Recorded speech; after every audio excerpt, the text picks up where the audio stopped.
Varsity Media offers live streaming, videography, and photography services for all teams and individuals of all ages.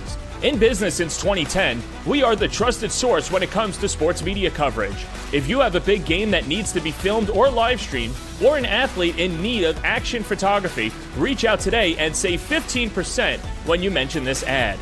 Contact us at 516-403-2050 or email ben@varsitymedia.net. The Long Island Lacrosse Showcase has been the premier recruiting event in the nation for over a decade.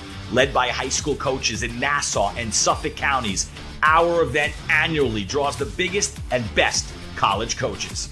Past participants and MVPs have been Joey Spallina, Mac O'Keefe, and Xavier Arline. Registration is now open for this must-attend summer event. Register now at lilacshowcase.com and follow us on Instagram at lilacshowcase. And coming this fall, for the first time, our Girls Showcase.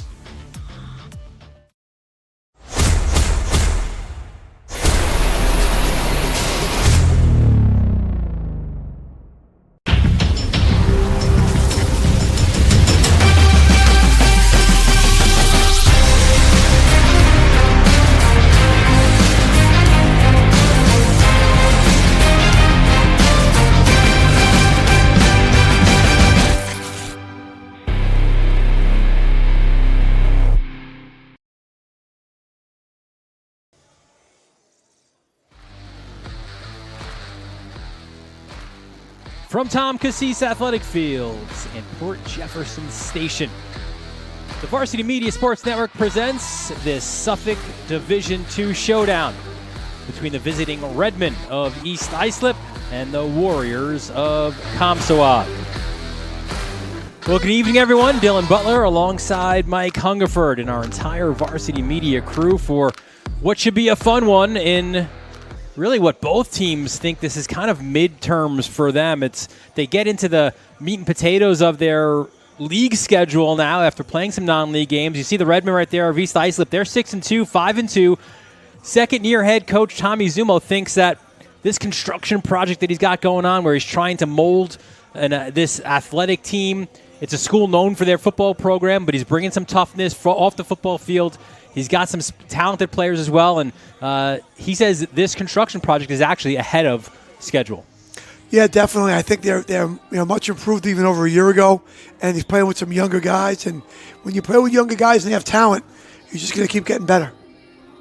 As we said, 6-2, 5-2. They've got some special players. We'll show you their players to watch now for East Islip, and they are led on their attack by the man to your left, Matt McEntee, the Syracuse commit, still just a junior. You see those numbers, 24-17, just off the charts athletically.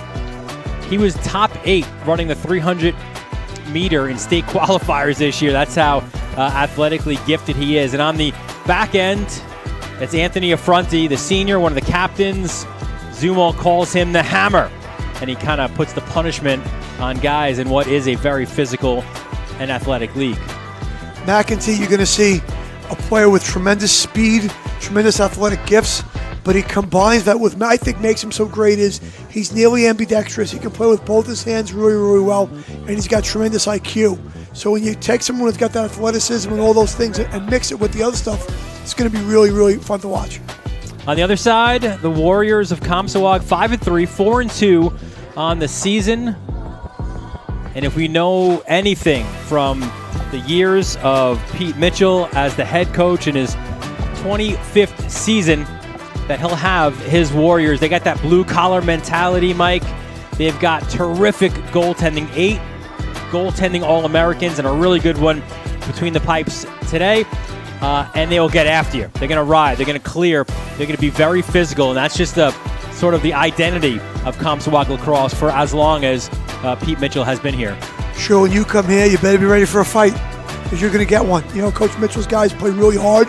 They play physical lacrosse. They ride. They do all the things you talked about, and they're really tough to beat at home.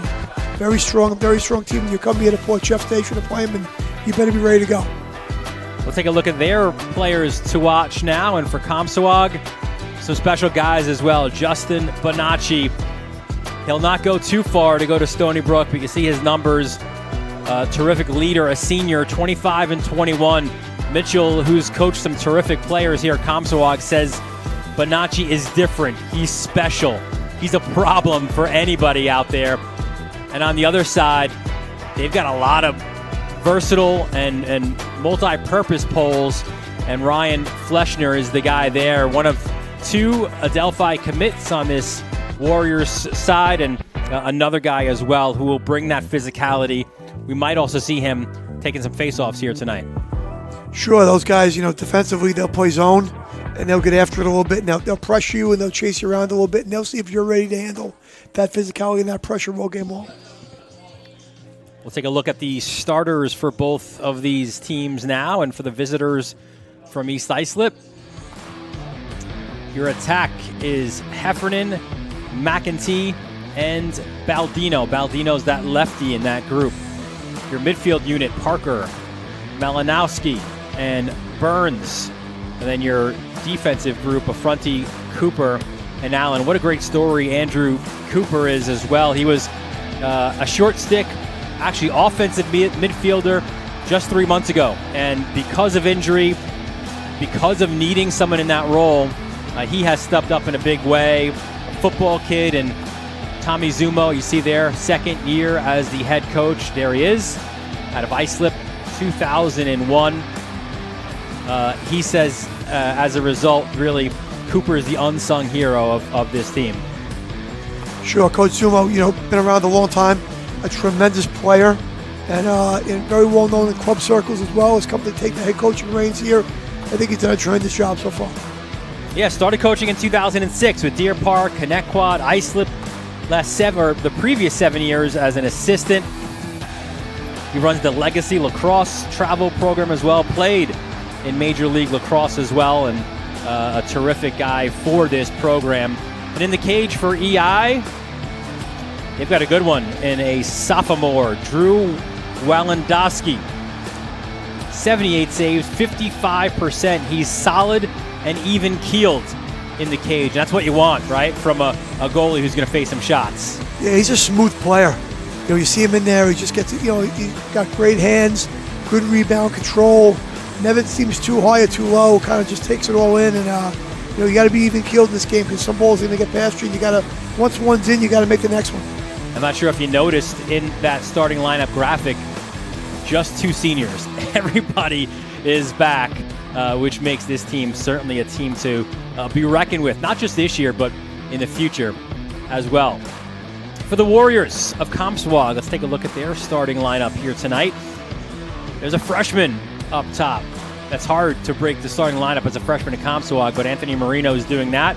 He's joined by Braden Arias and Bonacci, as we mentioned before.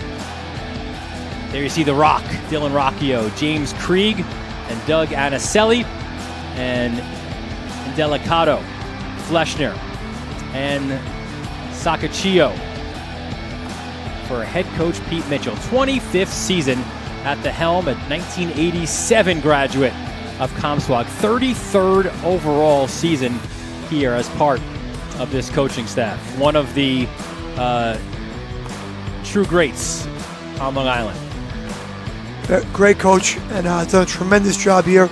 Just winning and success they've had, and the way they do it is just, he has a stamp on the program, Awesome. He also has a couple of alums as his assistants, Jake McGregor and Ryan Brunette as well. In the goal for Comsewogue, there's that great tradition we mentioned before of their goalies. Well, Adam Wachholder is the next. He sees Amaris Bounds commit. The next save he makes is his 100th of the season. And the junior, again, the latest Division I goalie, but a guy who is as well. What Mitchell says, what separates him is his athleticism and his ability to come out of the cage and even run by guys as well. 2 goalies, both number 30, both start with letter W.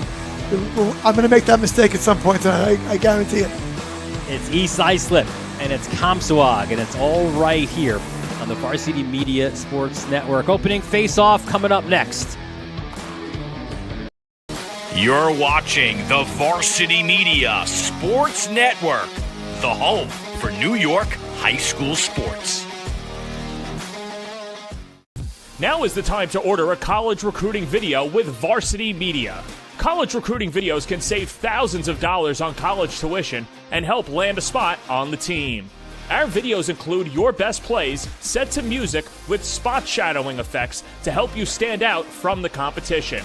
Contact Varsity Media today and mention this ad to save 15%.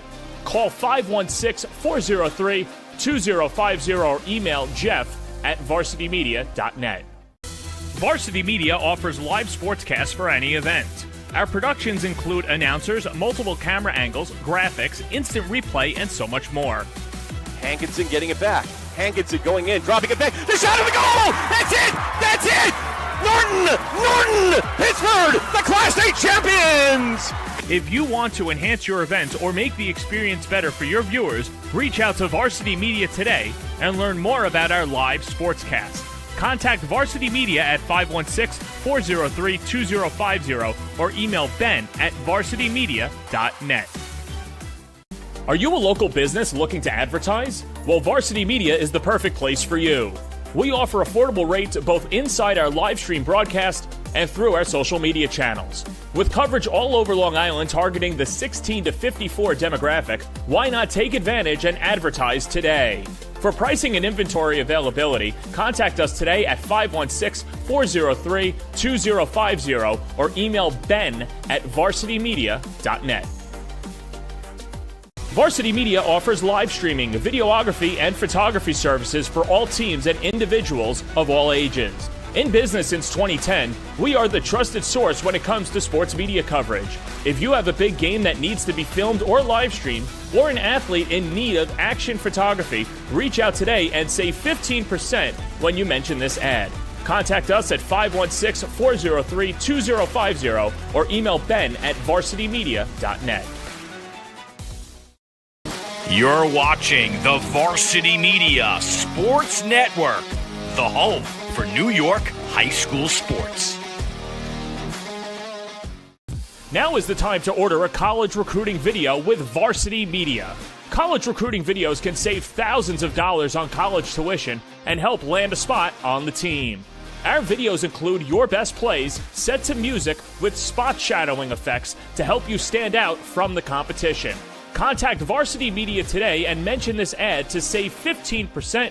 Call 516-403-2050 or email jeff@varsitymedia.net. We welcome you back to Tom Cassis Athletic Field here at Comsewogue, where the Warriors take on East Islip. Dylan Butler, Mike Hungerford here with you as the anthem has been played. We'll show you the keys for both of these teams. First for East Islip. They want to stop Comsewogue in transition. They want to dominate possession, and they want to also shoot at a high percentage. That's key, especially against a really high-end goalie in Wacholder. For the Warriors, they want to get as close to 50% at the face-off X as they possibly can. That doesn't necessarily you win it straight, but you get those poles. We expect to see them double polling on the wings to stop there. You want to control McEntee. That's easier said than done, and Mitchell says a lot of games, it's the face-off X, it's clearing, ground balls, and goalie play. It's those same things every year, it feels like, and those are going to be important for Comsewogue. Sure, I think that's a lot of these things are like, be good at the basics, right? Be good at the simple things. Do those things well. Ground balls, riding, clearing, and you're going to be in good shape to win the game. The face-off situation is going to be interesting as we progress to see how it all begins to shake out between the two teams. I would think going in that the advantage on the face-off is to East Islip, and we'll see if Comsewogue can try to balance that as the game goes on.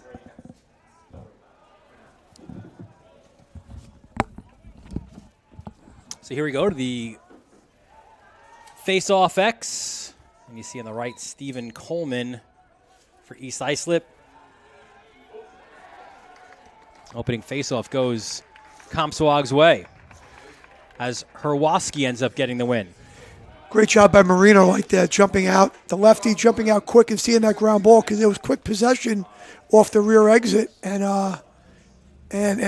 ball was picked up and then lost, and he was pretty smart to get to it very fast. So we get a chance to look now at the Comsewogue attack and James Krieg moving it there. If you know your high school and collegiate lacrosse, yes, that is the cousin of the North Carolina goalie, former Ward Melville goalie, Colin Krieg. The two Kriegs here, James and Andrew, cousins there. That's a loose ball and tracked down by Rocchio. Rocchio's that 30-30 kid, right? That grinder, that ground ball guy who also plays a lot of defense for this Warriors team. Popped up top, sidearm shot by Krieg. That's blocked. Ground ball. What's interesting is, Comsewogue plays zone, so their offensive players see it in practice quite a bit, and East Islip is playing zone right now, so we'll see how comfortable. Overhand shot, and the first save is made. And now let's see East Islip on their attempted clear. McEntee makes it look easy clearing it, putt return. But a great save by Walendowski.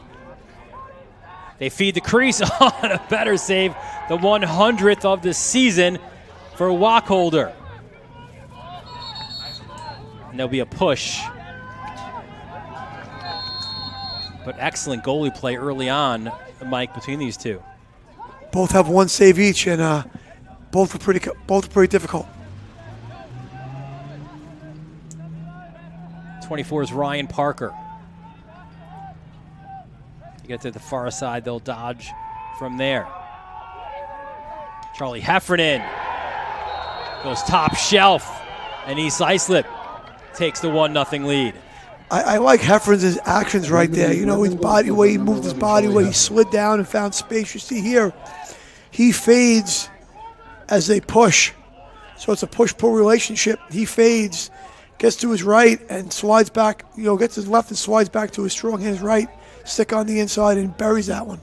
Yeah, Heffernan, primarily an inside finisher, but he's developed more of an outside perimeter game this year. The junior's 8th goal of the year. And face-off win for East Islip. Tough ground ball right there. Yeah, you expect them all against Comsewogue to be a tough ground ball as the Warriors end up getting it. See, that's one of those statistical face-off wins, Dylan, right? That now it doesn't really amount to anything in terms of I wouldn't say a fake statistic, but it's not indicative right there. Great job, getting the ball back by Comsewogue.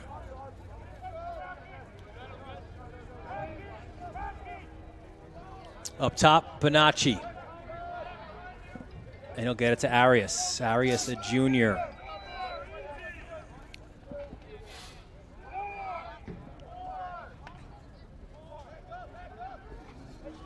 So we were in a circle before. Marino moves it up top. Rocchio.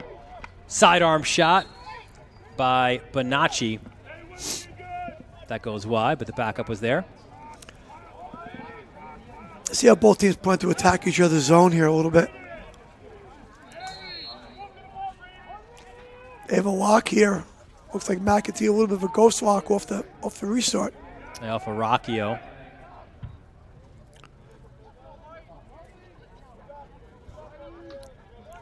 Here he is, Rocchio, hands off. See principles of zone, right? Pushing and pulling, snapping back. See, McEntee took that cutter down, then made his way back up top. Yeah, nice inside cut, but then you lose it. And now down on the turf. Is that Bonacci, I believe? He looks to be in some distress right there. I hope he's okay. He cut inside, and then the poles came in, and Bonacci down. He really hasn't moved too much.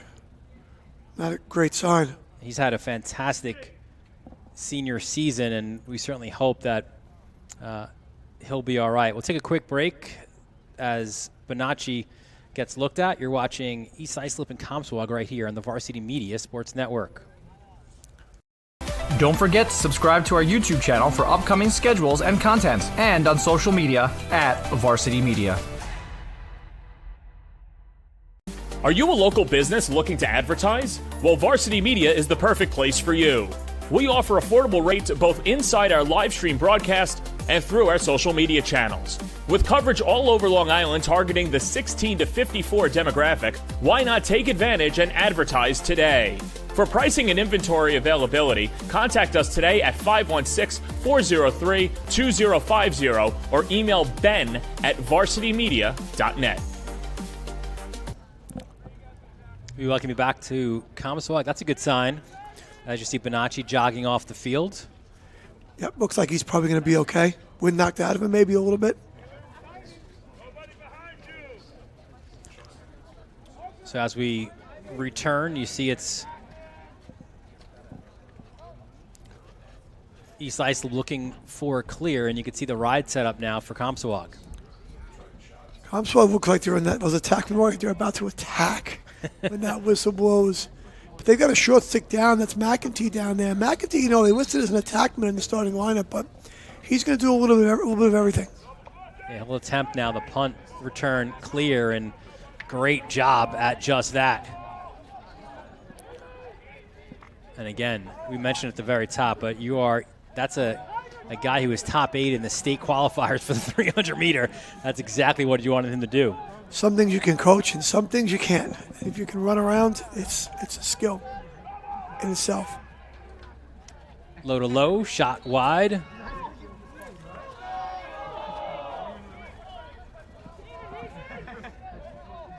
That's Ethan Bernardos. We weren't sure if we would see number 5 for East Islip.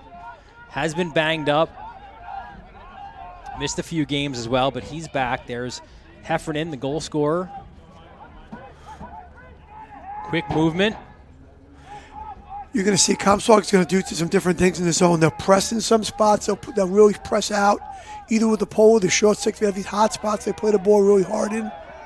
And Mitchell said, we didn't just show you one version of a zone. We're going to show you 3-4 different zones and really make you think.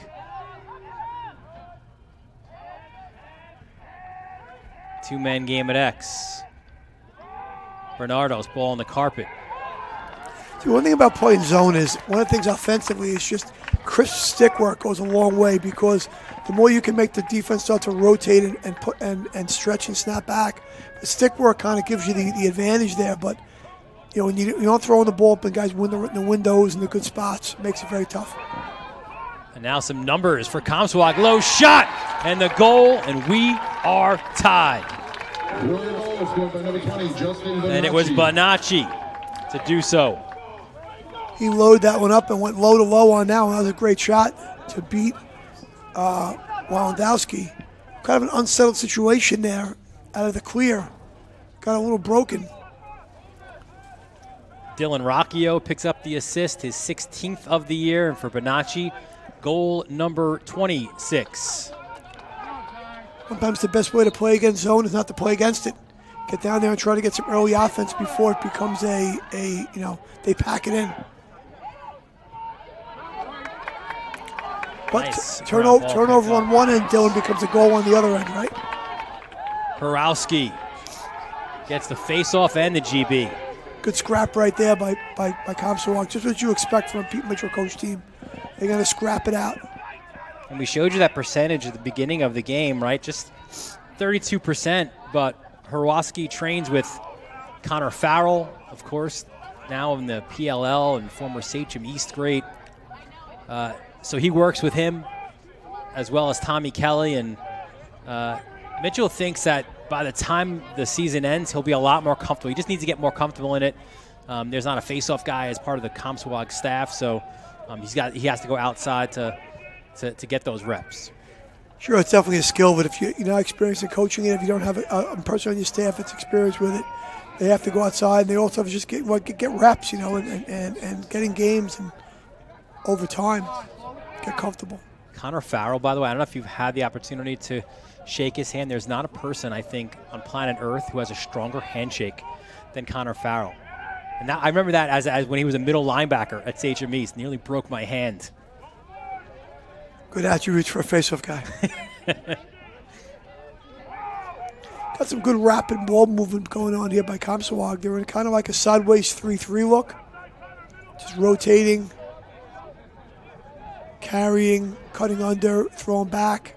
And a Selly up top. And that shot by Bonacci goes wide. Good defense right there. They were able to get to his hands as he was following through in that shot, causing it to go wide. The referees, in many situations, if you make 20 passes or 25 passes, there's going to be a chance you get a stall warning on. But first zone, they'll be very lenient at letting those guys manipulate the ball and try to make the right pass to get a good shot. Arias at X. To Marino, again on the carpet. Marino gets the ground ball, works it back up. Really good job there. Now you're feeding down low, behind the back shot by Dylan Rocchio. Good first cut by Rocchio. He just couldn't get it on his stick. And he throws that one, I wouldn't even call it behind the back, like reversed. Bonacci back out. This will be another ground ball battle and another GB picked up by Comsewogue and James Krieg. Ran right through that one. That was pretty smooth with a man on his back. Not the easiest of plays. Krieg, a Fairfield commit. His biggest strength is his speed. And now the Warriors take the 2-1 lead. And it's James Krieg with the goal. But the misnomer about zone is that you can't dodge. You have to do everything with cuts and ball movement. And right there you see Krieg kind of dodges the zone a little bit from that. Not really the high 45, like the in-between 45 right there. He just gets underneath it and brings that stick a little bit of an S-dodge, starts to step under and bring that stick overhead and get that ball released. That was really good action. Krieg's 9th goal of the year. In last year's Suffolk County Championship game, scored the last 2 goals of the game to win it for the Warriors. And now EI looking to get back. McEntee goes high, and there's another save by Wacholder. Good face-off win by EI. McEntee came kind of like went fast and got down there and got his hands free. But Wacholder was up to the task and he was able to corral the rebound, and now EI back on defense again. And they almost caught him in the substitution game.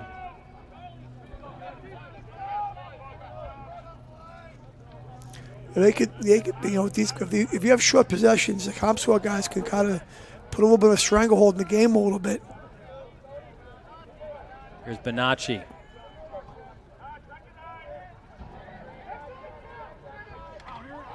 Big hit and our first flag of the game, as it's Anthony Affronti who looks like he's going to go in. The cross checks. It's a 1-minute man up for Comsewogue. It's pretty early in the game, 3:03 to go in the first quarter, but it's a pretty big situation right here if you're East Islip. You really don't want to go down. You see the foul right there.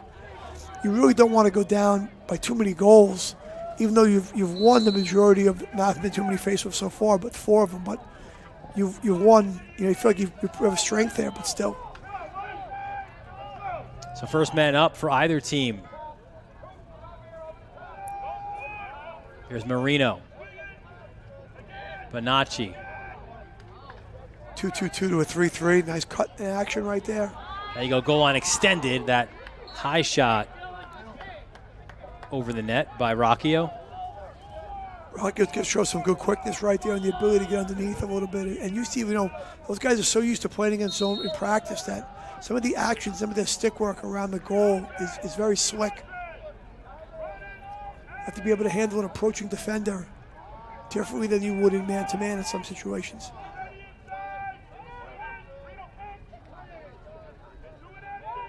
Again, they swing it around. They got a lock on right now, so it's 5-on-4 right now. Yeah, but Bonacci, now he'll go from midfield and get around to the cage.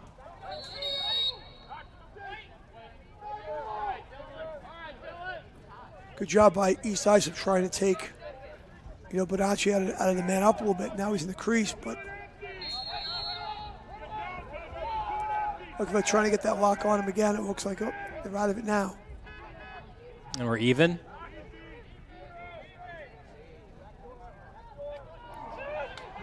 That pass goes all the way out to midfield. That'll be an over and back. So East Islip inside the final 2 minutes. Can they get something maybe unsettled? Good man down kill by the Redmen right there in terms of not giving up a goal. And all we really had, well, I think it was one pretty good look at the cage. By Rocchio, yeah. That's what man up, man down comes down to a little bit sometimes. If you play pretty well, they'll be able to get one solid look at the goal. Can they cash in or not? There's that push-pull again.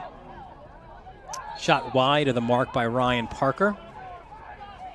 So you see, as that offensive player was dodging to his left, Parker was fading to his right. Kind of like that relationship of pushing and pulling. And the approaching defender made the shot go wide. But I like that action. Bernardo's back to Parker, a little bit of a hitch, and kicks it back out. Now Heffernan looking to dodge. Two-man game at X, switching fields. Inside, shot, and another save. The attempt was by Heffernan. Good decision right there, trying to pick that ball up and getting a good box out for the shot. Inside the final minute of this first quarter. And there's McEntee. So, of course, it looks like right now is a man playing. It looks like it's man-to-man, but it's zone behind it. Yeah, Krieg is on him. And then an errant pass. Batted back really well. That's a really nice play. And that was Anthony Affronti.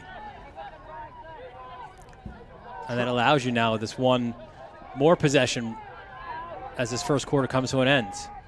Here's McEntee. Swings it, really good defense by Comsewogue. McEntee switches hands, lefty, bouncer, goes wide of the mark. McEntee's the definition of smooth, huh? He just glides along, switches hands, gets his hands free. Short clock here, 4 seconds. Probably gonna try to throw it inside. And here comes McEntee. Little shimmy from X. Feeds it out front. Behind the back shot was after the final horn by Bernardos.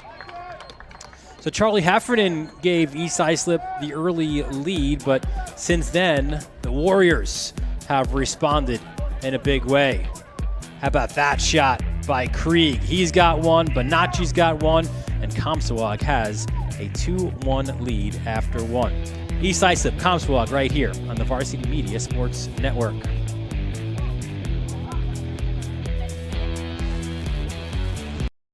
Don't forget to subscribe to our YouTube channel for upcoming schedules and content, and on social media at Varsity Media.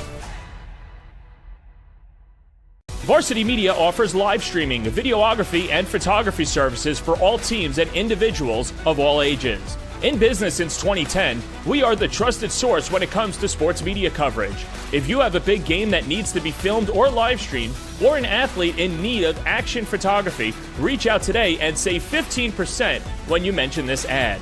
Contact us at 516-403-2050 or email ben@varsitymedia.net. The Long Island Lacrosse Showcase has been the premier recruiting event in the nation for over a decade. Led by high school coaches in Nassau and Suffolk counties, our event annually draws the biggest and best college coaches. Past participants and MVPs have been Joey Spallina, Mac O'Keefe, and Xavier Arline. Registration is now open for this must-attend summer event. Register now at lilacshowcase.com and follow us on Instagram at lilacshowcase. And coming this fall, for the first time, our Girls Showcase. We welcome you back to Tom Cassis Athletic Field here at Comsewogue. Start of the second quarter, the Warriors with a 2-1 lead over East Islip.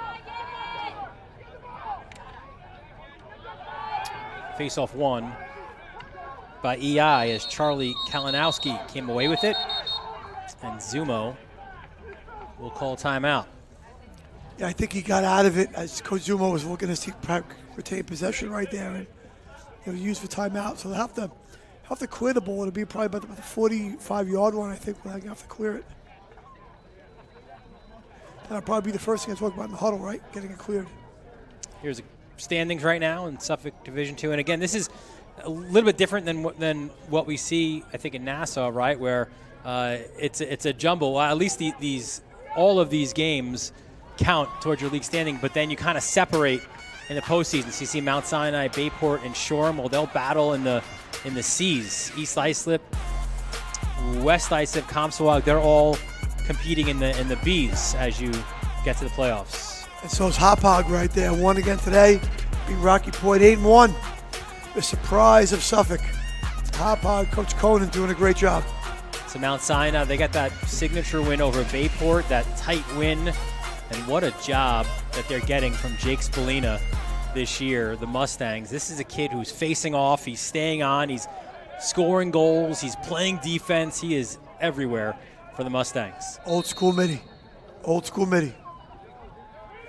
Both ends of the field, face off to everything. Off the timeout, McAtee gets the clear. Yeah, he's had a great year from Mount Sinai. Little shimmy and shake. Help comes. Another spin. Goal line extended, and there's the goal. Baldino. The goal will count. They'll wave off the flag, and we are tied at 2. Great short side finish, it looked like right there. I think we'll see it again. Off the ball, McAtee throws it forward. You get a dodge, and they kind of sneak from behind the goal. A little over the goal. He's not really completely short side, but great finish by Baldino. Knew he was going to get hit. Snuck from behind the goal. For Baldino, his 14th of the year. Jack Kalinowski with his 2nd assist of the season. Eyes were kind of Alan Kalinowski. He kind of drew attention right there, and that enabled the sneak to kind of happen. I'll tell you, Mitchell's he said in his keys, you want to get as close to 50% as possible from the face-off X. That's where they are, and they've been there throughout this game. 50-50 is good. If you looking at the numbers coming in, you look like you were going to be 2/3 to 1/3, but now 50-50 is really good. How about just matchups too? Just the face-off X. 100%, and even just games in general. That's what Mitchell was saying. It's all about matchups, and he has an errant pass that goes through.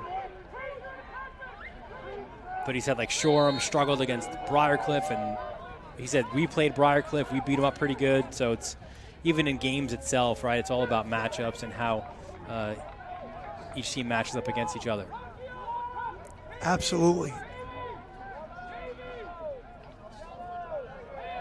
So EI looking to take their 2nd lead of this game. They had it at 1-0. Got kind of a bit of a ghost walk on McAtee. Yep, he's got the ball now. This will be fun. Covered by Rocchio. Yeah, Rocchio on McAtee. He's got good legs, Rocchio. He can run around too, but McAtee's special. 2-man game at X. Quick ball movement. Here's Ryan Parker backing it up.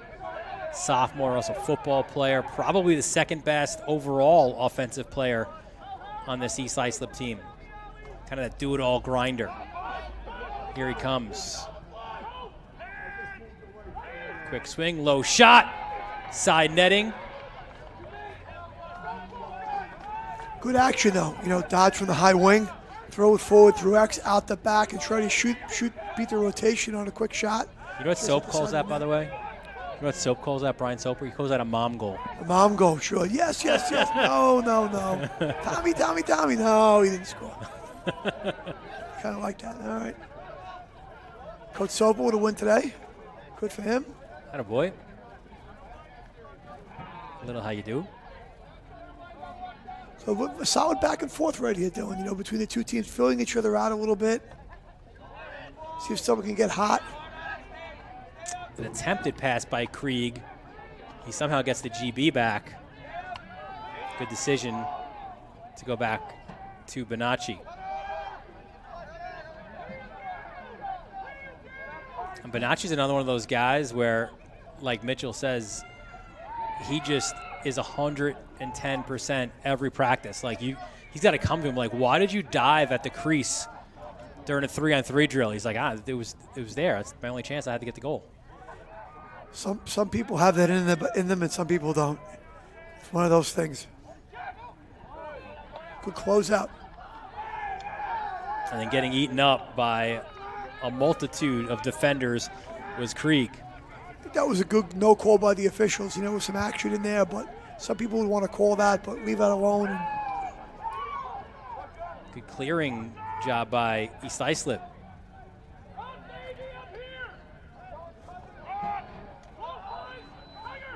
The dodge from X in front, and there's a save. The attempt was by Heffernan, and another save for Wacholder. You can see Heffernan trying to beat, before the zone gets packed in there and gets organized, trying to get in there early and try to beat them before they get settled in.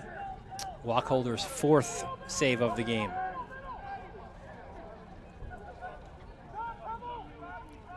There's Arias.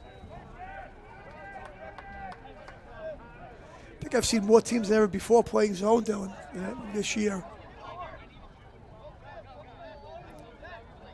The high school much more prevalent than you see in college because the ability of at the highest levels, the shooting and the ball movement and the shooters just be consistently playing zone all the time. Maybe it's something you throw in every now and then in a possession, but can't live out of it.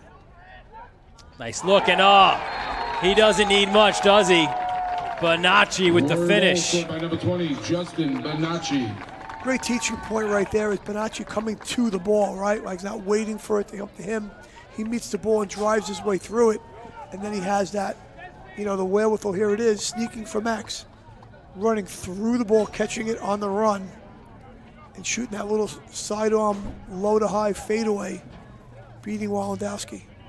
Bonacci's 2nd, 27th of the season. Arias picks up his 5th assist. 3-2 for Comsewogue. Had a face-off win for Coleman. Good win for Coleman right there. Coming out forward with it, clean, getting into the attack. Now, Coleman's been really good this year. One of the captains of this team, 67%. And the special players are showing it here tonight, man. McEntee. See, there's a concerted effort, I believe, by East Islip to try to get going offensively before Comsewogue can get organized in that defense. You can see McEntee's just going right away. They're subbing people. I don't think they have 6 players on the field offensively. And he's just going to the goal, and he's so smooth. The Syracuse commit, 25th goal of the year. He reminds me a little bit of a player who used to play here in the name of Kevin Cassis. Part of what Mitchell said was probably the greatest team that he's had here, that 1998 team that was absolutely loaded. That was the first state championship winner for Comsewogue, and you had Cassis leading the way, right? He went on and played at Duke. Also, you had part of that team, Nick Russo, who played at Virginia, Tom Pearson, who played at Army. Yeah, Tim Pearson played at Army. He was a great player. So was Russo. Well, that was a great team. And, Kevin Cassis, of course, goes to Duke. Played on the world team. And now the head coach doing a tremendous job, the head coach at Lehigh. But, Cassis, you see him, and he played football for his dad. And McAtee's got some similar traits. Offsides. Yeah, offside on East Islip. Or excuse me, on... I'm sorry, yep. Comsewogue, my mistake. Apologize. I led you right into that one. Yeah, it did. That year, by the way, was the 3rd Suffolk championship, that 1998 team. That was an incredible run. They won the Suffolk title in 96, 7, 8, 9, 2001, and 2002 as well. That was some stretch where they were a really dominant team at Suffolk. Feeds the crease. Now we get the whistle. A little bit of a force, but they had the flag down, so it was a free play. We knew they were getting the man up. So 32nd on the offside. EI goes on the man up for the first time. And it feels like every year, and we certainly have seen it the last couple of years, right? It's like you get Comsewogue, and then you get Garden City. And like it's kind of every year it seems like those two do battle. And, you know, there's always that saying of how tough it is to get off the island, and it absolutely is true in Class B every year. Sure, in Class A, Suffolk with kind of dominated a little bit on the island in terms of the Long Island Championship. In Class B, in the 90s, before we had a Class C, it was Garden City. Fake flip, tremendous save. Shot was by Heffernan, and Wacholder, a big save, especially man down. Great play right there with the fake flip and the cut by Heffernan, and he's up to the task there, Wacholder. I think if he would have shot it anywhere but really low, it might have gone in. But Wacholder read it, went down and got it. It was a tremendous save. You can see his athleticism and his quickness. Great job there by Ryan Button to get the clear, the man down clear, and now it looks like we are even. Just to finish our point, in the 90s, it was Garden City, and then there was every once in a while Manhasset broke through there too, and two very difficult teams. In the late 90s, you had Lynbrook was also very, very good. So, Nassau B was a tough group to deal with when you came out of Suffolk. James Krieg. Up top, Rocchio to Bonacci.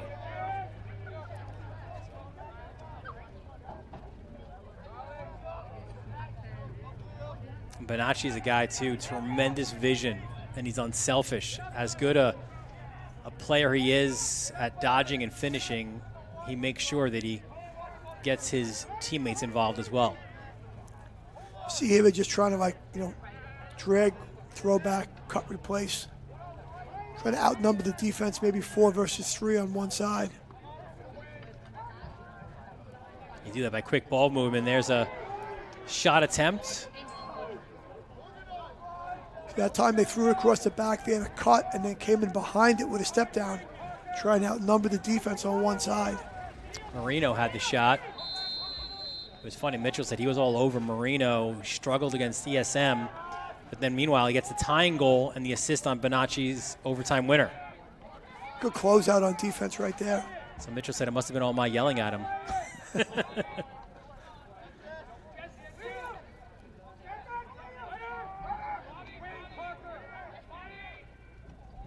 Marino, Bonacci, low to high, over the net. See, Bonacci had that low angle shot there, but you see how it's going to go East Islip's way. Good run out by Parker, but you see Bonacci trying to get in between defenders in the zone, right? Trying to get in between the spots where they stretch and snap back to. McAtee, I think East Islip too has done a tremendous job locating the guys that they need to clear the ball, right? Locating McAtee, and earlier I think it was Parker as well. So the clearing game has been very good for EI tonight. Yeah, definitely an organized fashion where there's certain clearing middies going to be in certain spots. You're going to try to find them. Here's McAtee on his left. They'll swing it again. This has been a chess match defensively, man. You see how good McAtee is dodging either to his left or to his right. He's so two-handed and so much quickness. I think by the time he gets up to Syracuse, they're going to need to have like a coach bus of all the parents, or 2 or 3, with so many Long Island guys going up to play in the Dome. See, they're pushing, they're dodging, they're pushing, and they're fading, and they're cutting the next man through. Getting an opportunity. That was a shot by Parker. Another save for Wacholder. Great save by Wacholder right there. It's the only one I don't think he's gotten clean so far today. The rest have been pretty clean saves. Good ground ball by EI. His 6th save. Now there's some room to operate, and Wacholder again denying Heffernan. Good job by the East Islip guys, stepping into those gaps and coming from Max, sneaking, knowing they're probably going to get hit. Low to high, opportunity, and that over the net by Jack Kalinowski. About 4 shots in about 30 seconds, right? Yeah, 15 unofficially for the game for EI and 11 for Comsewogue, as there's a timeout by the Warriors. Wacholder, the latest of a really incredible line of goalies. I know you love your goaltending, man, and they've had some incredible ones. As we mentioned, 8 All-American goalies. You go back to 1990, and Joe Romeo, who played at Hofstra, was a Ray Enters Award winner. And then John DeBias in 98, went to Stony Brook and Dowling. Antonio Mazzone, 2000, went to that D3 powerhouse at Cabrini. More recently, Jake McGregor on the coaching staff. 2006 graduate, played at Marist, was the first goalie at Comsewogue to start every game in his 4 years. And then Tommy Heller up at Albany, 489 career saves, a 2019 graduate. Those are 5 of the 8. Most recently, they got Mason Oak, currently at Quinnipiac. So a great history of goaltending here at Comsewogue. There's a lot of great names right there, a lot of great players. And Romeo went to Hofstra, played for John Danowski at Hofstra, was a great player there. And, just one of those things, one of those towns that certain places have certain things, positions, or players of certain positions are traditionally, you just keep reloading. And the goaltending position at Comsewogue is one of those places. Yeah, Mitchell says you get the buy-in on the youth side, right, where you might even have a really great athlete like Wacholder is, but they commit to being in the cage. Very rare is it that I think that what makes the great one sometimes is that they have athleticism, and a lot of times the really good athletes at a young age don't want to commit to being a goalie. But meanwhile, if you have that, it's all the more reason to get in there because you could do so many things with it. Off the timeout, here comes McEntee. In and out of a stick, and that's a quick round ball. And you see how both teams are battling. It'll stay with East Islip on the push. Yeah, fortuitous, push call there for East Islip, and Comsewogue kind of forced a little bit of a bad pass. And another one stings out, and it goes to Comsewogue. I say to broadcast all the time, this is like the time of the day where it's starting to get dark and the lights are on, where I think it's the hardest to see the ball. Timeout by East Islip, their second and final of this first half. You know what I mean, Dylan? If you look at the background, you can see just the way it is. We'll see when we come back to the screen, but it's just tough to see the ball. We'll show you the newly minted Varsity Media rankings, our Sweet 16, entering week number 6. And you see, I usually go from the top to the bottom. I'll go bottom, top. West Islip, they've got some signature wins on the season, so they enter the poll. Wantagh, Shoreham, Wading River, they drop a little bit. Hills, big win over Huntington as part of that big boy lacrosse. There's Garden City working their way back up. Southside, a loss today, though, that we had for you on the Varsity Media Sports Network against Massapequa. And then you see other teams moving up and down. That was a great battle we had in Bohemia on Saturday, Connecticut, Northport. So Connecticut jumps ahead of the 2-time defending Long Island champions. And there you see some more representation from the 6-3-1 Bayport Blue Point, Ward Melville, Mount Sinai, and St. Anthony's at the very top. Yep, St. Anthony's a little bit of a class by themselves a little bit right now, even though I think the Chaminade people would like to say maybe they're close. That was their closest game of the year. They had two games this year for the Friars where they've won by 2 goals. Chaminade at Chaminade, and then St. John's, D.C. And even playing their national schedule, they've had a lot of lopsided wins. Sure, and they'll get the Flyers will get a chance at them again soon. Yeah, it's Donnelly Field. Off the timeout, inside the final minute now of this low-scoring but entertaining first half. Let's see what the Warriors have dialed up. There's Arias. Fast-moving half.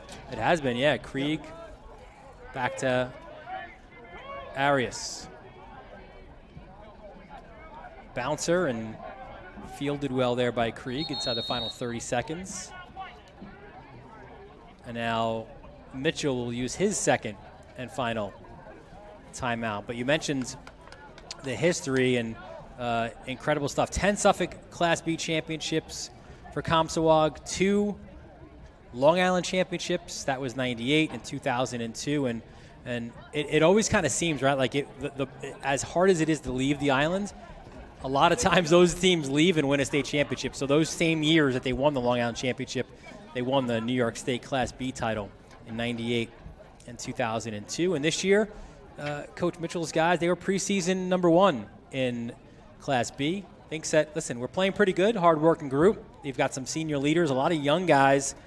He starts 2 freshmen, but thinks they're kind of coming along right now. Those younger guys are stepping up and getting now a lot more acclimated with the speed and the physicality of varsity lacrosse. Sure, I think Comsewogue's going to be there pretty close in the end, right? Between East Islip, Comsewogue, West Islip, and Hauppauge, you probably have 4 teams that you could, shake it up and see who pops out, who's going to be playing really well at the end, and who's going to be able to, how the matchups work and who they get in the playoffs will be very interesting. Yeah, the Warriors lost a tough one in double overtime to Hauppauge. They played Shore and Wading River tough as well, and starting to get some guys healthy as well, but it's a hard-working group that's bought in as well, so he's pretty excited about the prospects as this season continues. Some physicality at the crease. Ball on the carpet. Which way are we going? It's going to be East Islip ball. Good hustle play right there. Number 17, Jesse Burns keeps it in that possession. Oh, and somehow McEntee gets a shot off, and Wacholder gets low to make the save. That's unbelievable. In 7 seconds, they got the ball from there to get a shot, and Wacholder's up to the task again. If you like goaltending, you're in the right place. Like at this point, you're like, they can't get a shot, right? They certainly do, and Wacholder comes up huge. 8 first half saves to their Marist commit, and we are tied at 3. It's East Islip, Comsewogue right here, the Varsity Media Sports Network.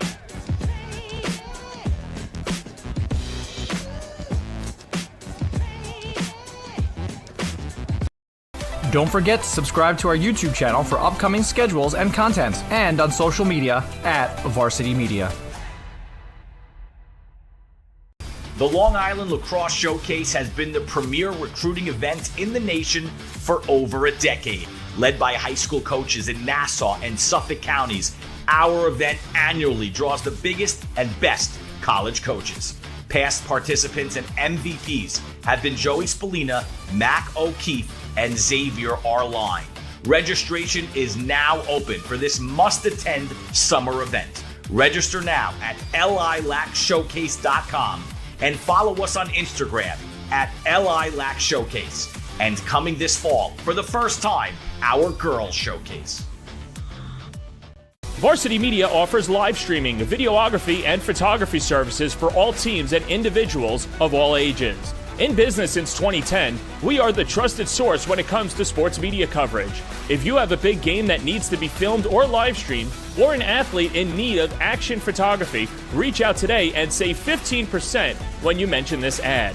Contact us at 516-403-2050 or email ben@varsitymedia.net. Are you a local business looking to advertise? Well, Varsity Media is the perfect place for you. We offer affordable rates both inside our live stream broadcast and through our social media channels. With coverage all over Long Island targeting the 16 to 54 demographic, why not take advantage and advertise today? For pricing and inventory availability, contact us today at 516-403-2050 or email ben@varsitymedia.net.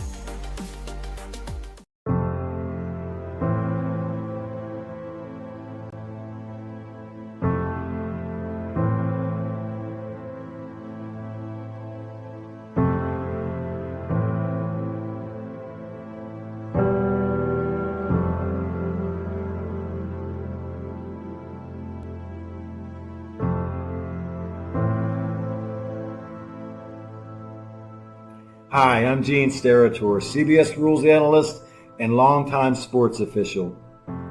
For the adults watching this video, you grew up in a world where officials, umpires, and referees for youth sports took their place regularly and reliably ahead of game time. Today, Unfortunately, it's getting harder and harder to fill those jobs.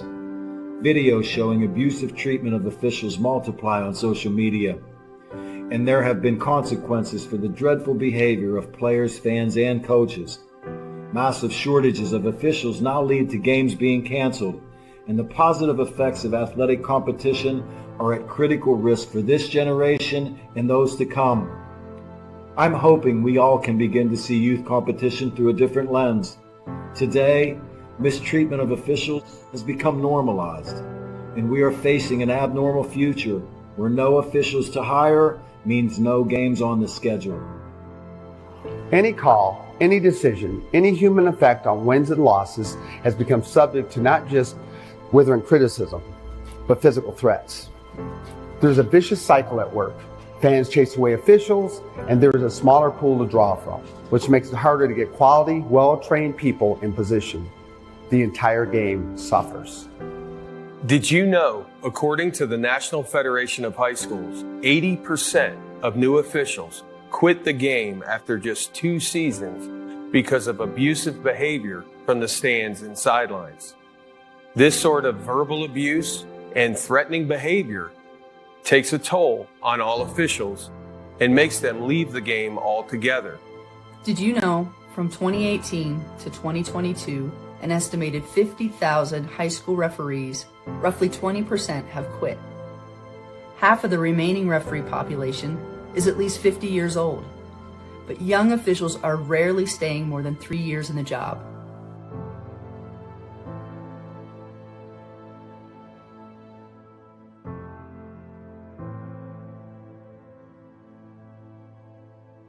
If the number of officials working contests in all sports doesn't begin to increase, there won't be enough officials to work the games. That means schedules will get cut, teams or even sports might get canceled. In many states, this is already happening. Remember that officials are invested in what they do. Many officials have regular, full-time jobs, and they're sacrificing time away from their families. Try to demonstrate empathy. Put yourself in their position. Think how you would feel about getting yelled at throughout your workday. Yelling and arguing with officials sends the wrong message to young players. According to Play by the Rules sports advocacy, it teaches them that it's not okay to make a mistake. They can blame others for their actions. They can disrespect authority figures.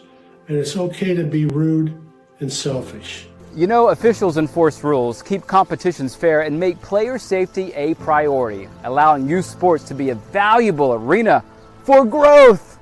If we can all just work together and be more empathetic to not just the officials, but everyone else in youth and high school sports, we can then preserve what many of us have embraced about athletics. And you and I know the benefits of sports, right? Let's spread that gratitude and be proud of what we can build and not blind to how it's being torn down. Calling officials cheaters or corrupt, it's not a game. Insulting referees, it's not a game. Threatening officials, it's not a game. Berating young umpires, learning the ropes, it's not a game. Violent language in the stands, it's not a game. Verbal abuse from the sideline, it's not a game. Screaming at a referee in the parking lot, it's not a game. So what happens now? Your response in the heat of the moment is the only thing you totally control, and we have an experiment for you to try. Simply stated, just cheer for your child or the team you're there to support. Move that desire to lash out to a different place and encourage without rage. Your child's sporting memory should be about how you helped inspire and not about how you caused embarrassment.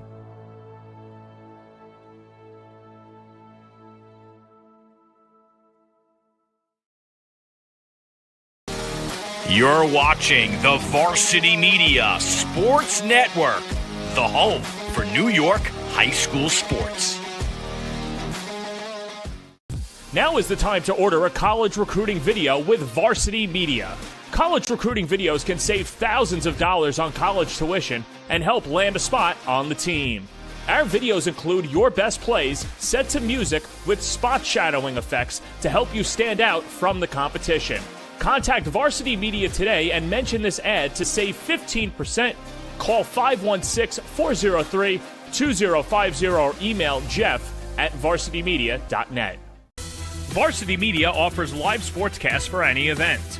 Our productions include announcers, multiple camera angles, graphics, instant replay, and so much more. Hankinson getting it back. Hankinson going in, dropping it back. The shot of the goal! That's it! That's it! Norton! Pittsburgh, the Class A champions! If you want to enhance your events or make the experience better for your viewers, reach out to Varsity Media today and learn more about our live sportscast. Contact Varsity Media at 516-403-2050 or email ben@varsitymedia.net. We welcome you back to Tom Cassis Athletic Field. Here at Comsewogue, tied at 3. East Islip and Comsewogue, Dylan Butler, Mike Hungerford, our entire Varsity Media crew here under the lights on a Monday night in Suffolk Division 2. It was a fun first half, low scoring, but still the ebbs and flows of it. Plenty of shots, certainly, right? You see EI getting 16 shots to Comsewogue's 11, but that just meant that their goalie, Adam Wacholder, made 8 saves and only the one for Drew Walendowski in that first half. Face-offs, Mitchell won 50-50. He got 50-50 in the first half, that is for sure. Neither team able to capitalize on their lone man-up opportunity. I think the clearing is pretty relatively equal. There hasn't been a disparity there. No team has been failing to clear a little bit. So, it's a little bit of a battle of wills right now. They're playing a little bit close to the vest. I think EI is trying to come down and go a little early before they can get, Comsewogue can get packed into their zone and get after them. And I think the Comsewogue guys seem very comfortable being able to, manipulate the ball offensively, just haven't found the back of the net. And it's got to clean up some of the stick work a little bit on both teams, I believe. A spectacular facility out here in Port Jeff Station. Concessions, there's a big line downstairs. Nice press box, it's pretty nice. Great press box, yeah, it's beautiful. Beautiful facility. Let's take a look at some of the upcoming games that we have for you this week on the Varsity Media Sports Network. We go to EI, a little more East Islip lacrosse as Smithtown West takes on East Islip. Massapequa off their win today over Southside. Again, we also had for you on the Varsity Media Sports Network. They take on Northport in that special Louis Acampora game out in Northport.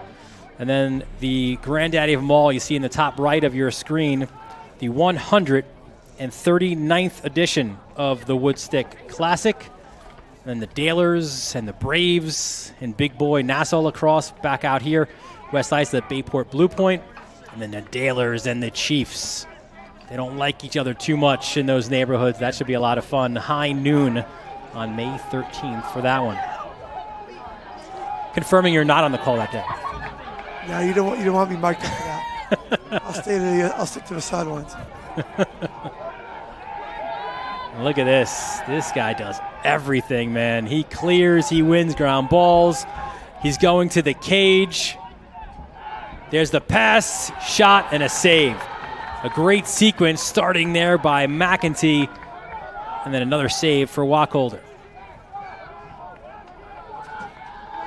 That was some sequence, and McEntee just going to the goal, and I found they were able to shoot and Wacholder up to the task. And I think if he's your best player, you got to let him do those things. You got to let him run around and try to create offense, and you got to live with the results.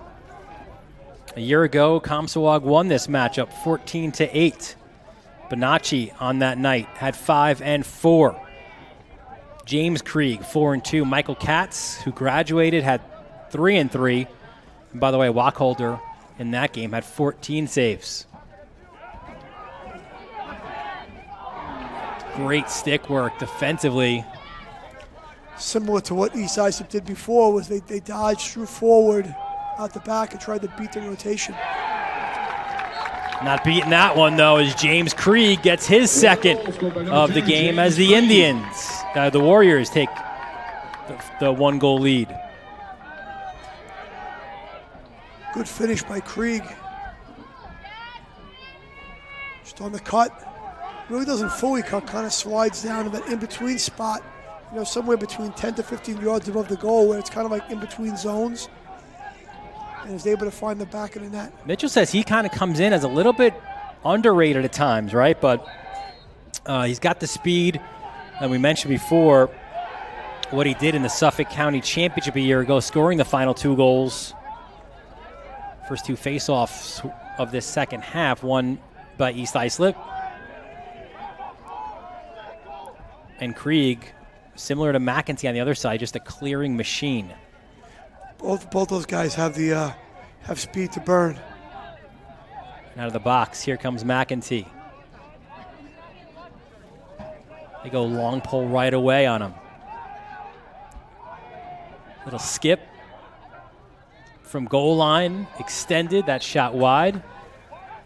McEntee's just able to move the ball with players on his hands and he leaning on him and stuff. It's very impressive.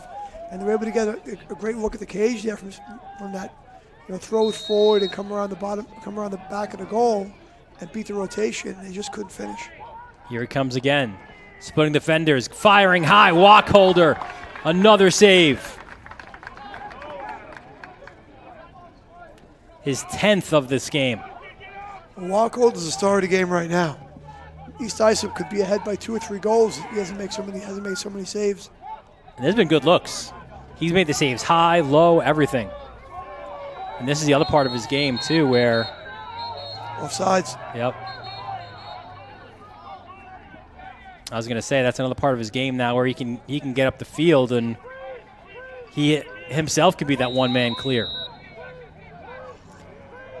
Yeah, just unfortunate for Comsewogue that they had a player offside, so the ball will go back to EI. Looks like they'll kind of get organized now a little bit. The first couple possessions, time they had a little bit. Helter-skelter is the wrong word, but just going pretty fast. It's just they've had some great looks to goal. They have to knock a couple of them down. McEntee, the pass, the shot was put on, another save. It was Parker with the attempt. Parker changed it up. He went with a bounce shot there, and he almost got Walkholder on it, and he was able to get down on it, make the stop. You tell your guys all the time, right? Change your angles, give a different look. Bouncers are usually the best way to kind of go about because it's hard to read where that ball is going to pop up off the turf. But I mean, Walkholder's made every save he's had to make. Sure, a good part about good shooting is deception. Being able to throw the ball shoot the ball different ways, different angles. Not necessarily dropping the head of your stick, but being able to 45s and stuff with your hands. And the best goal scorers, they're just natural at it. Marino gets it to X. And there's Bonacci, feeds the crease, ball on the carpet. It's picked up by Cooper. He's come up with some really big ground balls tonight. But now, will this be a failed clear? You see the ride. And riding hard was James Krieg.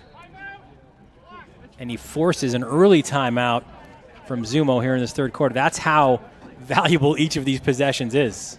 There's actually, you don't want to use one up if you can help it so early, but it's actually a good timeout because they were going to get a 20-second violation. They're probably on about 17 at that point, or 18 out of 20.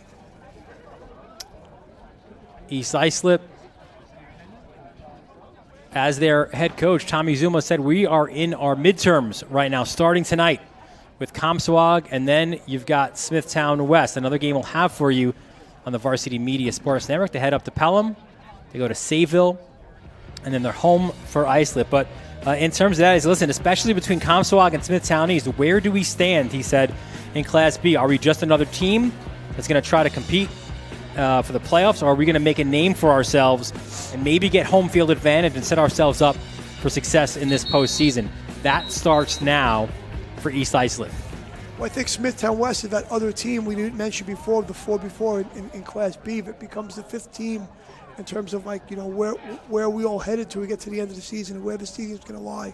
And I think Smithtown West traditionally a very strong program, full of skilled players, usually very good offensively. So we'll see what they all have to say about how this is all going to progress.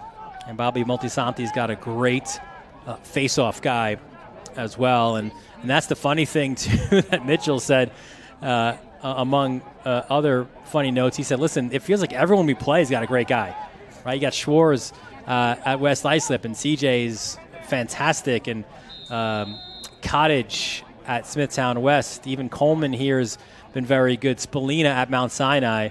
But his guy's done well here today. As there's a clear off the timeout. Must be nice to be able to just say you don't have to worry about the clear really when you when you're in a timeout trying to figure out how you're going to clear it. As long as you get the ball to 27, you feel pretty confident.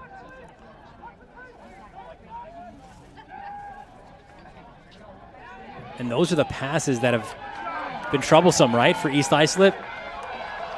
Yeah, it's one of those where, you know, you just, if you could just throw it to the next guy and he could throw it there as opposed to, you know, haven't got a touch yet. Look out.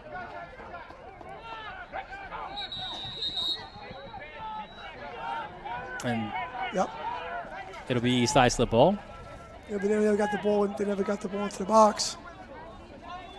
One of the Federation rules we're still employing here in New York State. Here's Ryan Parker. Parker's done some good stuff. He had some good shots, been a big part of the ball movement within their offense in the half field set. Yeah, Zumo says Parker, right, a do-it-all kid. He's a grinder. He's on the wings. He plays defense, offense. He's in transition.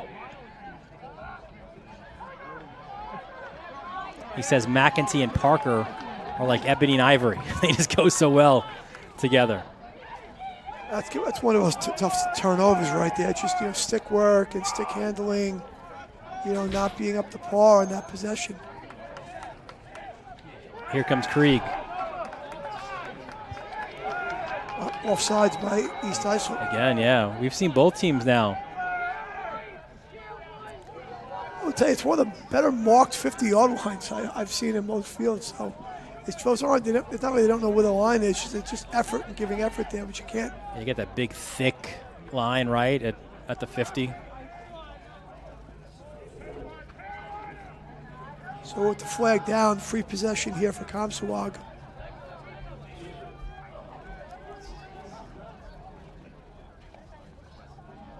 And that's an errant pass as well.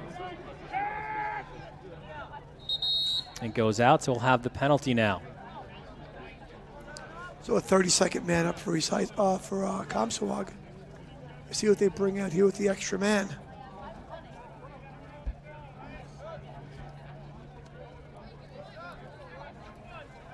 So Comsewogue's second man up opportunity, 0 for 1 on the night.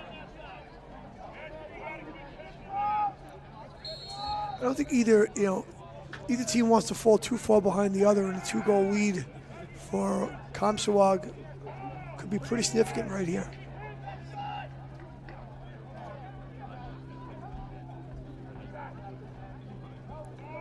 Working out of that 3-3 right now. Bonacci Taracchio. Now Bonacci backs it up, slings it inside, and that shot was wide by Aniselli. You see Walendowski out of the goal pretty quick. Some of the fans maybe thought he was a little closer, but referee, they're on top of it. Or even.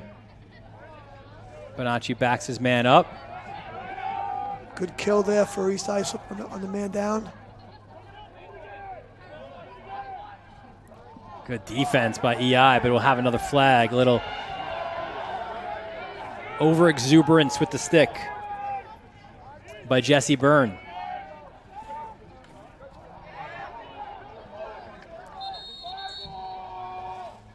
So it'll be another 30-second man up for Comsewogue. Fisher Jimmy Vignona coming over to give the push call. Here you see it. Yeah, right in the back. Yeah, he pushed. He's balls in his stick, and he does push him. And it's one of those calls where if you don't fall down, you probably don't get the call. When you fall down, you get it. And you just hit him just hard enough to make him go down. So Comsewogue again, man up. That shot blocked in front. Love that defender's approaching the head of the stick. Eating a shot for his goalie. And now EI can kill this here with another clear. You go pole to pole. Here comes Charlie Kalinowski. Look out. A fortuitous bounce. Now it's like a hockey game out there. And here comes Comsewogue. And another flag is thrown. A turnover by EI in the clearing game, and then another offsides. 3 man ups in a row here for Comsewogue. And you got to think, just the law of averages, they're going to cash in on one of these. 0 for 3 so far for Comsewogue. Good riding by Comsewogue, but East Islip kind of coming out of, they were man down when they got the ball. And as things got to get evened up, they needed to find a short stick there. The ball got over the midfield line and the stick of Kalinowski, but it's hard to manage there with all that traffic in the middle of the field. And East Islip turns it over. Bonacci, look at that quick release. Good close out there with number 17, Jesse Burns.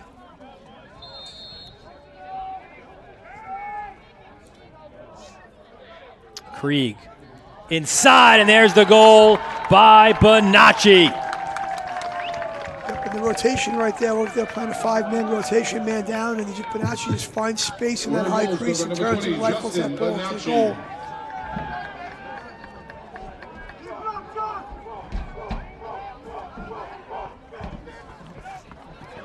Not any ball pressure there on the man down sequence, and he finally spots up and finds a nice place inside, burns that 5-man, and turns and fires it in. Now Comsewogue with a 2-goal lead. Krieg with the assist, his 16th of the year, and the 3rd goal for Bonacci. Looked to be a push on the faceoff. It was. So East Islip with the ball. Is McAtee. We'll see if he tries to push her. Yep, no numbers. Try to get organized. You got 2 coming out of the box, and Parker and Kalinowski.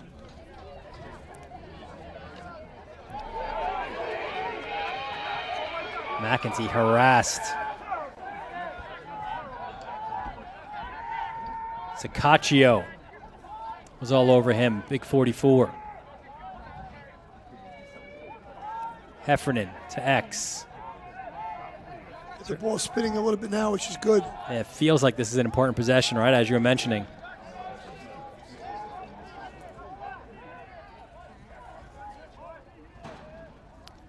Bernardos. And there's McAtee. Kind of in a bit of a 2-1-3 look. That crease guy kind of cutting in and rolling off. Little pop there. Nothing there for Heffernan, backs it back out. And now McAtee. Spins. You find it inside. Big hit as well on that shot attempt. And that's one of the ways, right? You were saying it before, in the zone, if you could find that guy inside, not dissimilar to a basketball zone, right? Get into the middle of it, and you can get a shot, but that also means you got to get some punishment probably.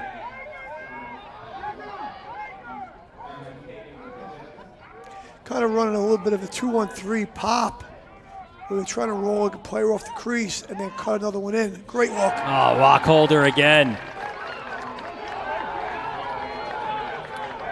Just needed to shoot that one around Wacholder, not necessarily right at him.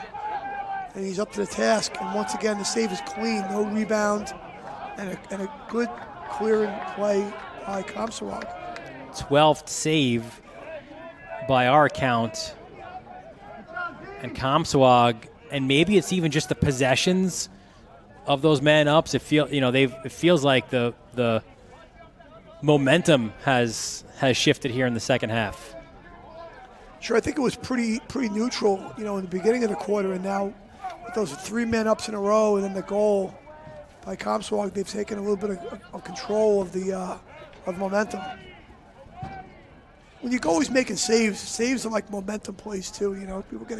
Kids get excited, people get excited, players get excited when your goalie's making saves. Juice plays, they call it, right? Feeding it in front, ball on the carpet, it's loose.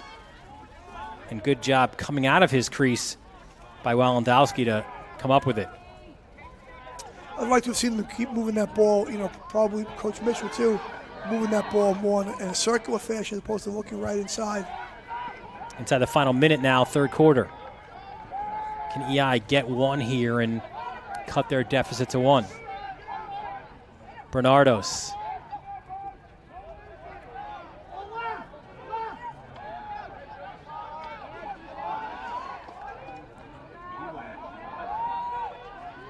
And there's Parker. Inside the final 30 seconds, Parker will look to dodge, gets top side. And I think that defense there on the hands by Indelicato forced that turnover. Yeah, just, instead of bouncing a little bit further away, just kind of throws that ball and creates a turnover. And now some house money for the Warriors. Here's Button.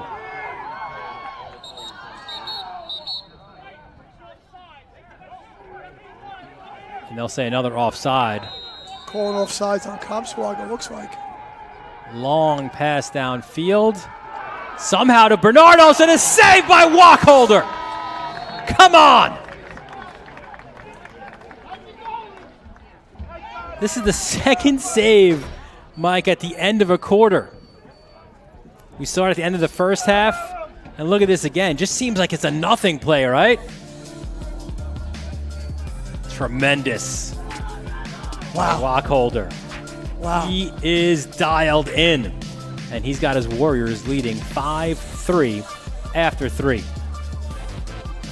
One more time for you. Wacholder. Yep. Will not be denied. Reaction time. East Islip, Comsewogue, right here on the Varsity Media Sports Network.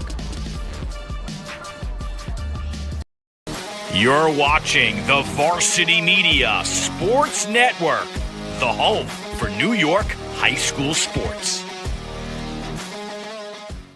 The Long Island Lacrosse Showcase has been the premier recruiting event in the nation for over a decade. Led by high school coaches in Nassau and Suffolk counties, our event annually draws the biggest and best college coaches. Past participants and MVPs have been Joey Spallina, Mac O'Keefe, and Xavier Arline.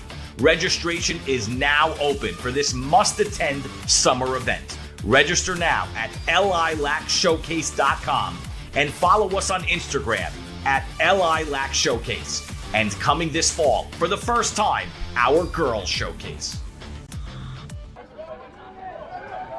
We welcome you back out to Comsewogue. Under the lights here, fourth quarter. Coming up, Dylan Butler, Mike Hungerford here with you. In a game we thought would be a tight contest, it has lived up to its advanced billing. Comsewogue with a 5-3 lead heading into the final 12 minutes of regulation. Fast-moving game. We're about a little over an hour and 15 minutes, and we're in the fourth quarter. Wild.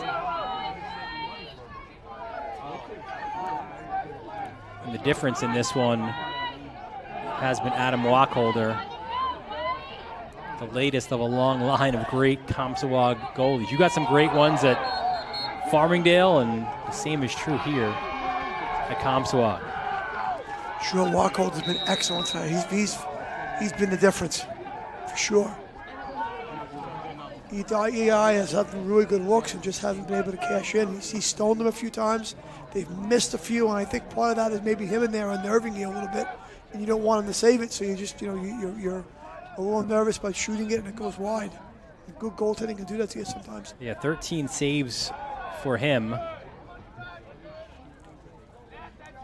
You're a little bit of a danger zone here if you're East Islip. You really don't want to go down 3 goals. I think that's a tough mountain to climb here in one quarter.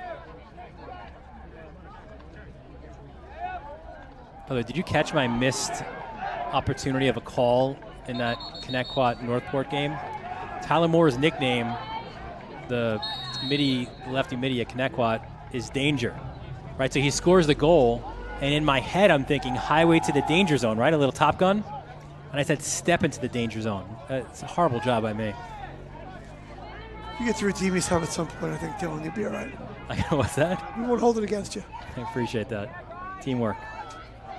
McEntee. East Islip needs a goal. They're not getting one here. Baldino denied by Wacholder. Baldino finished the ball early in the game, over Wacholder, and Wacholder's like, oh, not so soon this time, not so easy. He gave him a Matumbo finger, right? Oh. Not today. The goal is closed. How many has he got? 12, 13? 14. Give him one more there. I shorted him. I apologize. Being a goalie guy like myself to short somebody. He had 14 in this win a year ago. But that wasn't a 2-goal game. Flag again. They doubled Bonacci. Feed to the crease and the finish.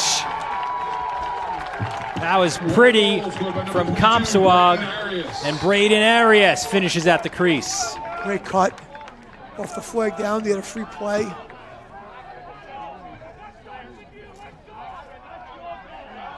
Little hockey assist for Bonacci as well. Great job throwing it back off the double team. Dylan Rocchio, his second assist of the game. Yep. And Arias with 1-1. Now you're down 3 and you have a man down face-off. So this could be make it, take it kind of a situation for Comsewogue. And even if you don't win the face-off, but you're willing to let some time slip by off the clock, you're in a great spot. Look at that win as well. Herwoski has been very, very good. He's battled. He's lost a few, and he's come back to win a few, and it's pretty close to 50-50, I would say, right about now. He just won off of that. And they're all not created equal, too. All the wins aren't created equal. Right there, you're a man up. So you have an opportunity to, play with an extra man, and that's a big one. They're all, that's more important than maybe just some other one in the game at some point. Comsewogue's 5th man-up opportunity, 1 for 4 tonight. And if they can get one more here, it feels like that could be a dagger. 4-goal lead, the way Wacholder's making saves.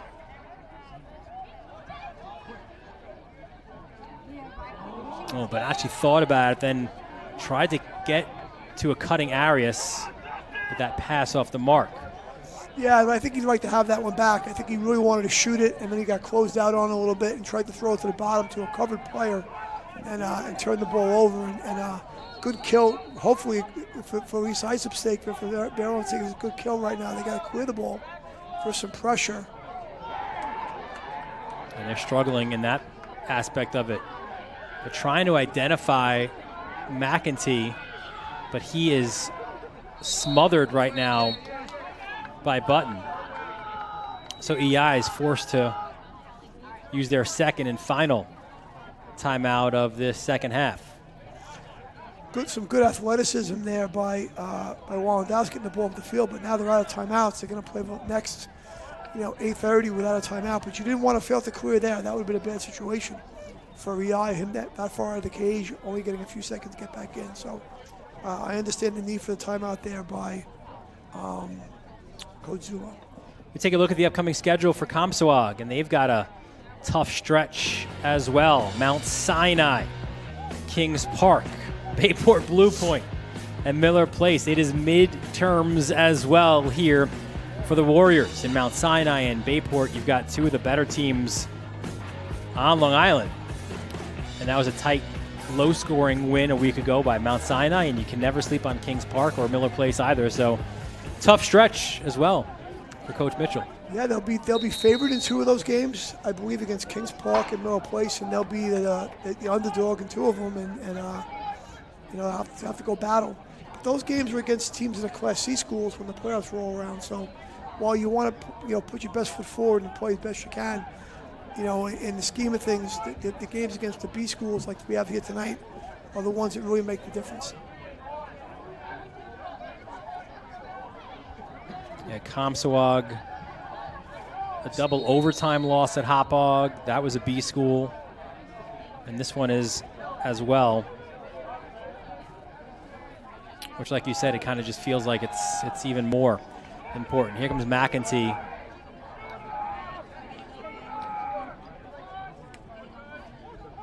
Comsewogue's done a great job on him. Just one goal here tonight. And it was a really nice call at that, but they've been able to cover up behind him, and really, Wacholder has clearly been the difference.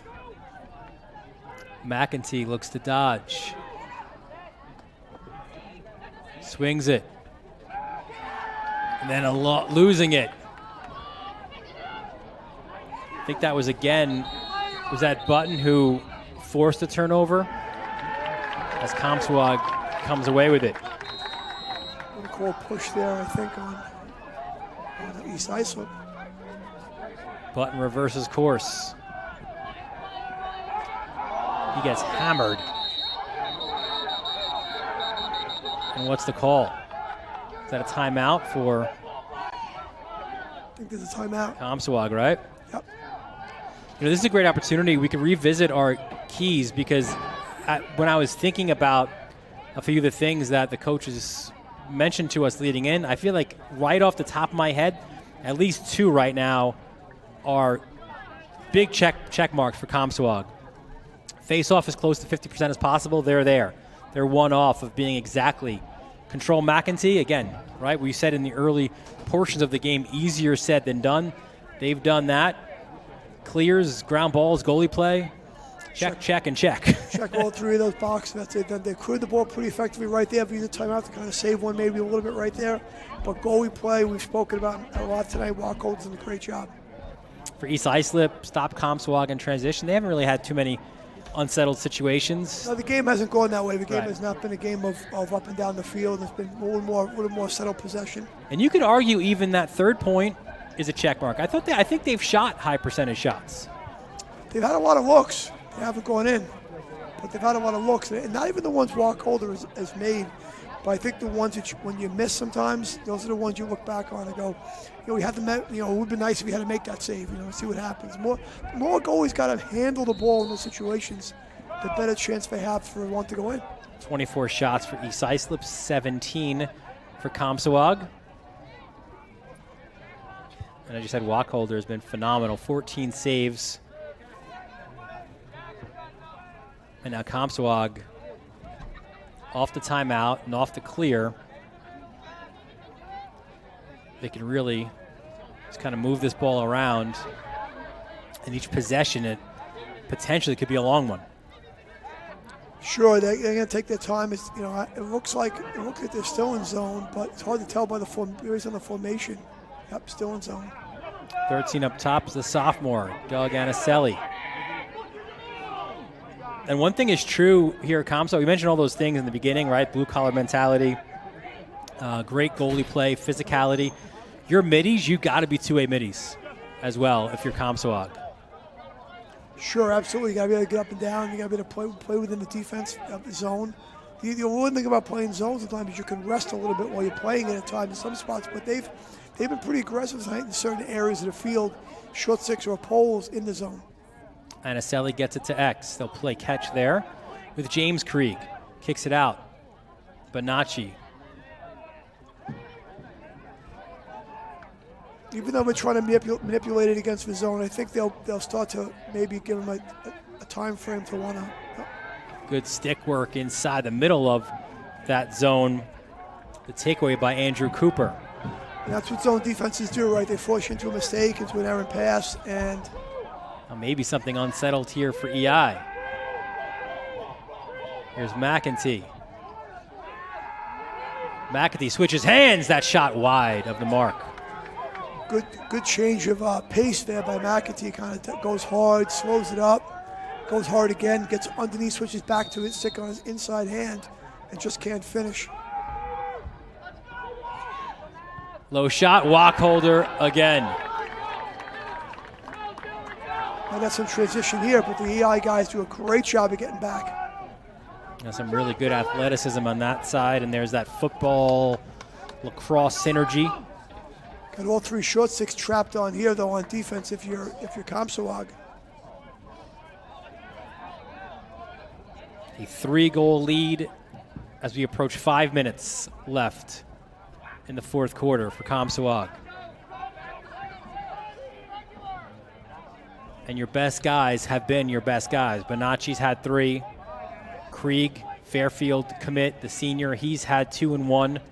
And Wacholder's been star number 1 in this one with his 15 saves. 3 and 2 is pretty good considering you've only got 6 total rolls. So.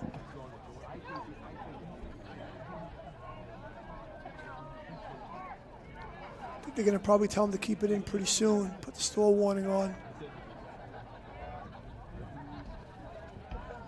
Good job by Comsewogue handling the ball here. There's Arias to Rocchio. Both guys are juniors. And Mitchell says sometimes you know who your captains next year will be. And those are 2 guys right there who will likely have that leadership role. Rocchio, save by Walendowski. Big ground ball, and it's picked up by Comsewogue. Stall warning is on, so that'll be out of the box, I believe, and it'll be East Islip ball. It's getting late for the Redmen here. McEntee hands off to Kalinowski. Gets it back, spins, bounces off defenders. McEntee trying to find a sliver of space. How about that defensive work? Steve Zaccaccio. He's got to be a little bit gassed. Oh, tremendous save by Walendowski. Walendowski got tired of seeing Wacholder the whole time. I'll do you one better right there. And another! It's like a drill. Up and back.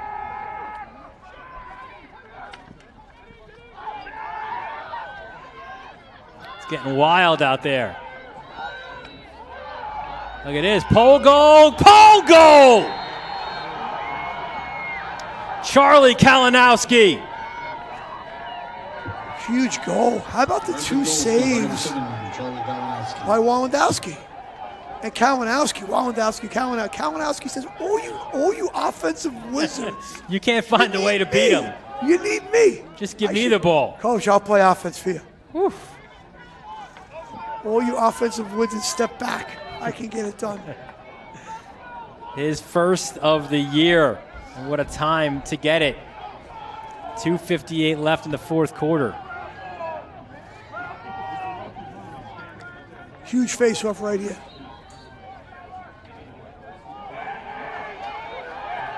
Big win for Comsewogue. And that'll be the final timeout by Mitchell. See if Coach Mitchell decides to put this one, try to put this one in the cooler for the rest of the day. Here, if you can. Big week for us here on the Varsity Media Sports Network. We already had a game today, right, at Massapequa. The Chiefs beating Southside. We head to East Islip and that tremendous facility there as well as EI takes on the Bulls of Smithtown West.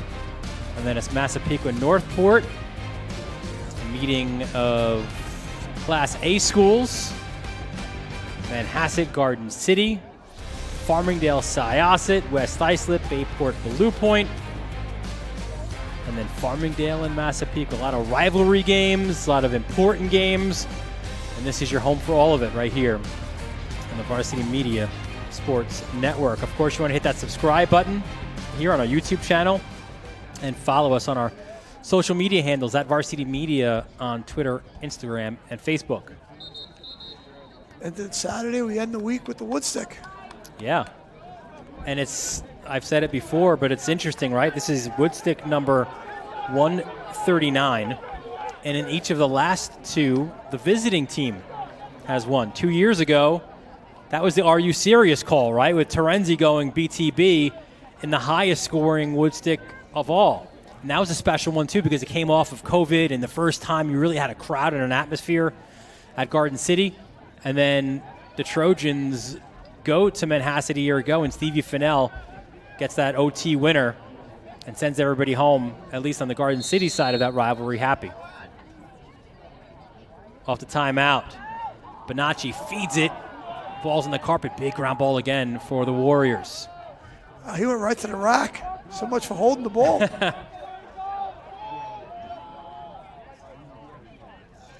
But by doing that, you kind of put the referees like on notice. Like, we're going to play a little bit here. And they got just under 30 seconds where they're going to have to keep it in. Krieg finds some room. Krieg goes high. A huge goal for Comsewogue. That's his third, right? Great goal by Krieg. A little rope-a-dope here. Gets underneath, gets back to the inside. He snaps that ball high into the corner and beats the slide. Very smooth from Krieg. You watch a broadcast, you're talking about McEntee being smooth the whole time. I'm smooth too, says Krieg.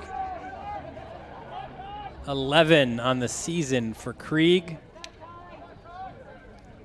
I don't know if he's going to be underrated too much longer, Coach Mitchell.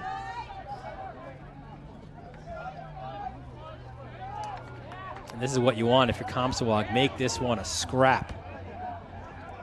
Ground ball McEntee. But he's got to go now.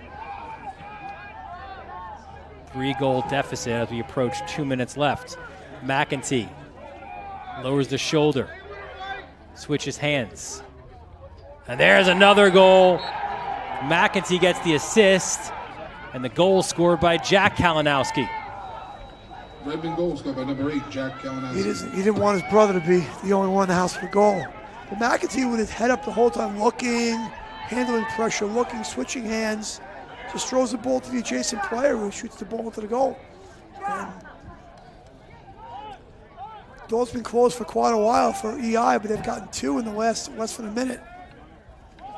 Another huge face-off. Yeah, 2-goal game.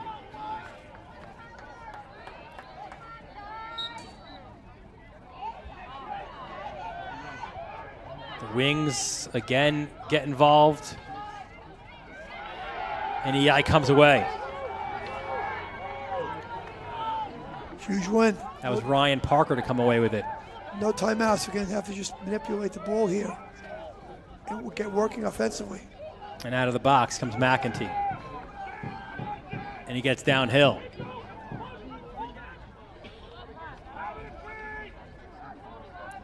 McEntee to X. One more. It's Heffernan. He gave EI the early lead.